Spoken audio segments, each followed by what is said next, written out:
Iran's President Hassan Rouhani has praised the nuclear deal between Tehran and the P5+1 as a legal and political victory for the nation.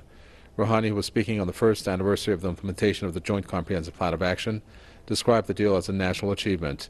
He said that Iran proved to the world that it is not pursuing weapons of mass destruction and is only after peace and security in the region and the world. Rouhani said 1 year on, all nuclear-related sanctions on Iran's oil, gas and energy sectors, as well as insurance and transportation, have been lifted.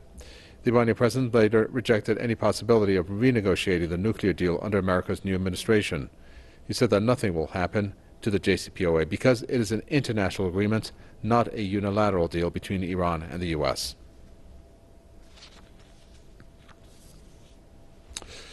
Ruzban Ali Abadi, Director of Global Growth Partners, joins us.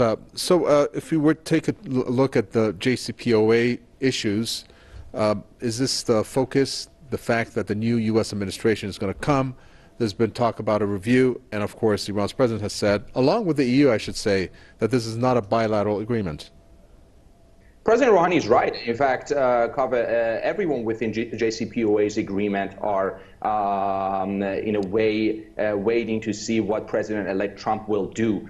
We've been getting mixed signals. President Rouhani is right. This is not a unilateral agreement. This is a multilateral agreement.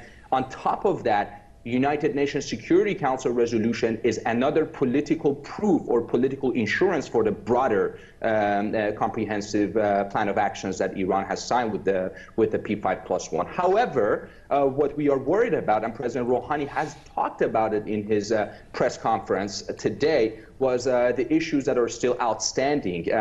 And the most important issue is the financial institution issue and banking transaction issues. Right now, we have a number of financial institutions that are fearful of any type of reaction or response from the United States regulatory authorities. So they are trying to not to agitate the president, so to speak, President-elect Trump before getting engaged with Iran. But what we are seeing today with the 45th president, who's going to be inaugurated on Friday, we're seeing a lot of unpredictability. Iran nuclear deal is not the only issue we are concerned about. We are concerned with what President-elect Trump will do on various fronts, from NATO to its relationship with the European Union. What we are seeing today, don't forget, 3 of the powers that we are negotiated the Iran nuclear deal are EU powers, one of them being Germany. Germany is what we're seeing. We're getting signals from Germany that they're seeing a lot of political friction between Germany and the United States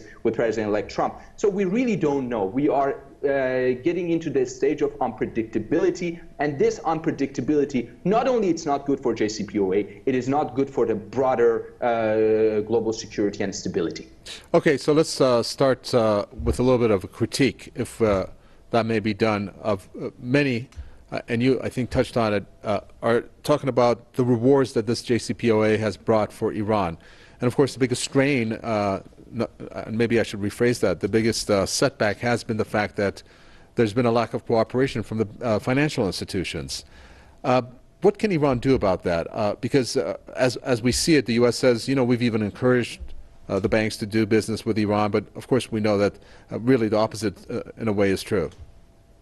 Right, Kaveh. Frankly, there is nothing we can do except going to what we call it the dispute council. There's a dispute committee within JCPOA that is going to be addressing the issues that's going to be concerned if they call it a breach of any type of agreement. What we are saying is essentially, we are saying we can go to the dispute council and say the United States is not keeping up with the spirit of the deal. But on the other hand, let's not forget the deal that has been signed between the United States and the other powers. U.S. administration, in particular, Obama was a proponent of this. Today, we have an administration that is not a big fan of the Iran deal, and also we have a Congress in the United States that is really opposing it, with the extension of ISA, with the extension of what we are seeing today. Yesterday, we just saw the congressman from Washington, state of Washington, introduce a new legislation, again, to forbid any type of financing of aircrafts for Iran. So the friction is going to increase.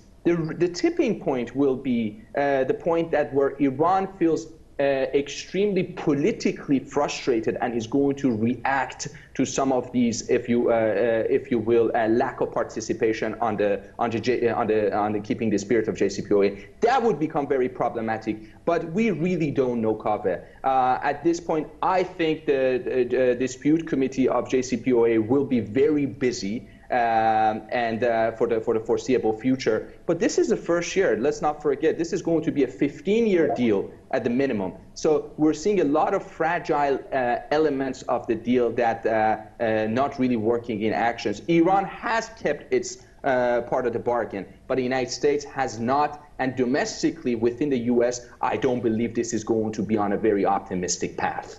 Thank you for that. Rouzbeh Ali Abadi, Director of the Global Growth Partners, talking to us there. Appreciate it.